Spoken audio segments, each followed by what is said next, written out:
Salve, salve, torcedor! Vem comigo nessa em mais um boletim de informações do canal Detetives Vascaínos. Sinta-se em casa, se aconchegue aí desde já e fique a par das últimas do Vascão da Gama. Já larga o dedo nesse like aí, dê essa moral para esse trabalho jornalístico. Se puder, claro, vire um membro oficial do canal. Bom, o Vasco segue de folga desde ontem e amanhã o trabalho começa cedo no CT Moacir Barbosa. Todas as baterias estão voltadas para os 5 jogos finais que a equipe terá nesse Brasileirão, que serão determinantes para a sua permanência na primeira divisão. E para isso há todo um esquema especial para que o grupo esteja nos trinques a partir do dia 22, onde joga contra o Cruzeiro lá em Belo Horizonte. Essa data FIFA veio a calhar, pois o técnico Ramon Dias já deixou claro a sua insatisfação com o desempenho dentro de campo dos seus jogadores, principalmente na partida contra o América Mineiro, que apesar da vitória ficou identificado aí vários erros técnicos e táticos. E nesse período o Ramon, que já havia feito esse alerta semanas atrás, vai buscar ajustar de vez essa situação. Até porque, em que pese hoje o Vasco estar com 40 pontos, 3 acima do Cruzeiro e ainda tem uma partida a menos que a do Vasco, e 2 do Bahia, que também vem tendo uma campanha irregular, todo cuidado é pouco. A comissão técnica está ciente de que o caso Vasco volte a derrapar, a tropeçar aí nesses 2 jogos fora e seus adversários pontuarem, tudo volta a estaca zero. E a pressão, meus amigos, a responsabilidade vai pesar nas costas dos jogadores. Não há margem para erros e para vacilos na altura do campeonato. Domingo o Vasco já sentiu isso na pele, né? Jogando contra um adversário já rebaixado e abalado emocionalmente, quase deixou pontos preciosos no meio do caminho. A sorte é que tem jogadores técnicos e que numa bola podem aí fazer a diferença, como foi o Paê e como foi com o Léo Jardim salvando, né, dando uma segurança lá atrás.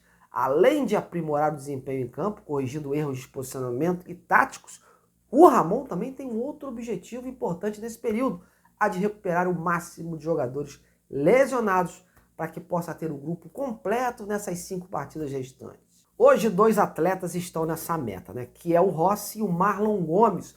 O Rossi já havia voltado no domingo, mas se mostrou assim completamente fora de ritmo, né, quando ele foi acionado no segundo tempo. Como está longe ainda das suas condições físicas ideais, o Búfalo está fazendo um trabalho à parte para que possa readquirir a sua forma e estar apto até o dia 22. Outro que também é aguardado com grandes expectativas é o Marlon Gomes.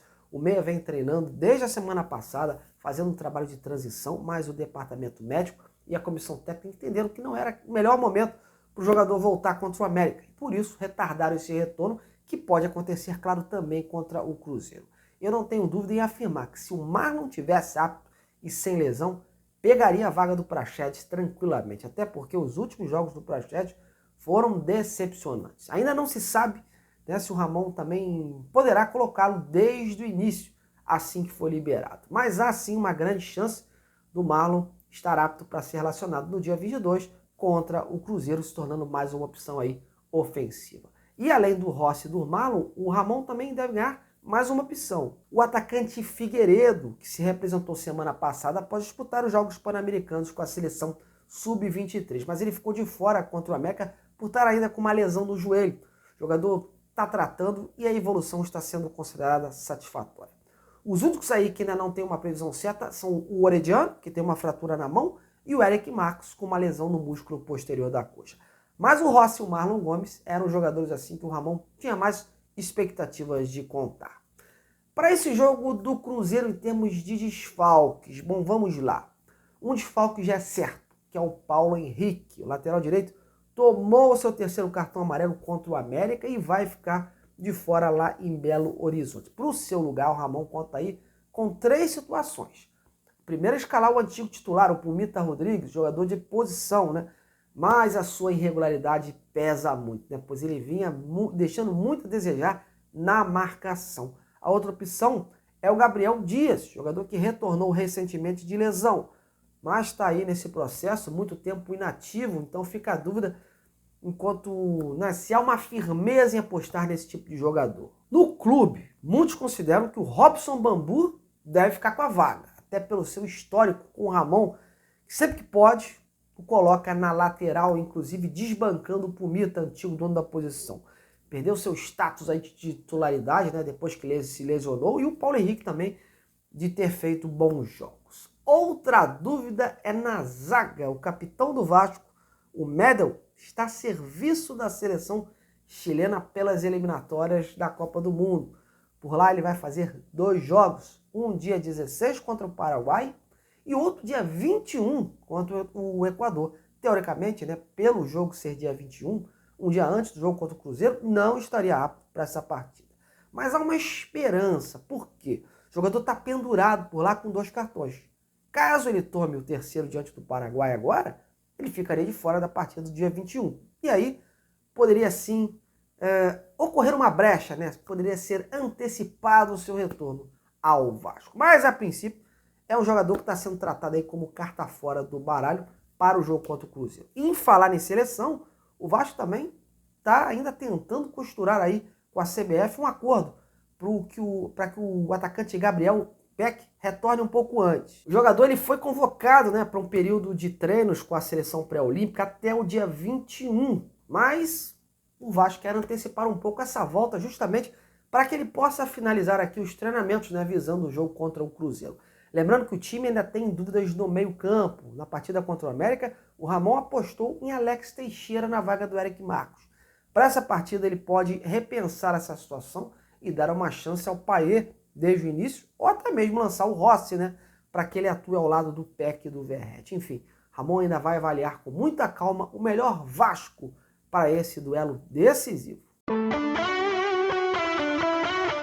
Por falar em duelo decisivo, os rivais do Vasco, né, nessa luta contra o Z4, apresentaram novidades nas últimas horas, tentando aí dar um novo rumo na luta contra o rebaixamento, viu?